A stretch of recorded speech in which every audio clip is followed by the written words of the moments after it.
the right, as far as the right wing is concerned, for example, in America and Europe, um, I don't really think they pose a successful threat to the establishment. Um, Why Specifically is in that? the case of the United States, we saw in the case of Trump, for example, why that was.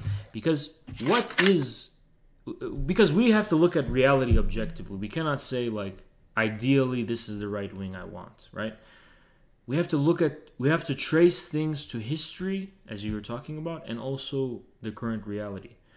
Um, in the case of Trump, to be a consistent right winger, he needed the support of the Republicans, the Republican establishment, and that required him to make many sacrifices which were completely impotent, completely Yeah. failed to overthrow the wider establishment at large.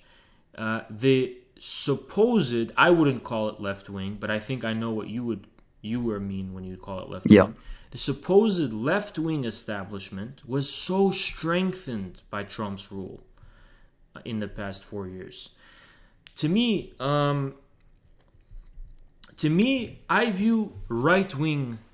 The problem with the right, to me, is similar to the problem of anarchism. Is that the right appears to this is my Heideggerian critique. The right uh, attempts to arrive at the essence of what is order, what is justice, what is good, what is morality, what is culture, what is nation, and so on.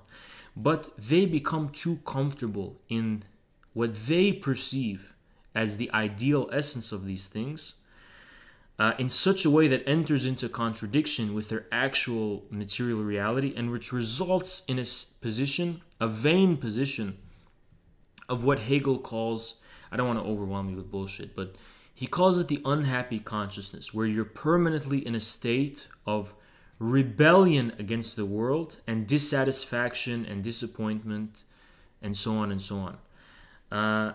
For example, the right wing has a special idea of culture and order and tradition. But then reality will show you, will contradict this, right?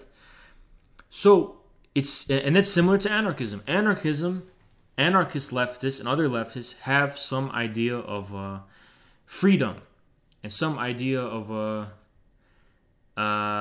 true liberty or whatever. But then reality comes and contradicts it.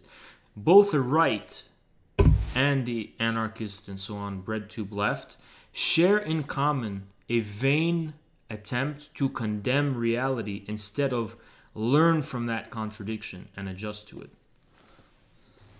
Yeah, I think just to push back a little on your Trump example, although I do think at the end of the day, we're going to see a tightening of the grip the establishment currently has on the people.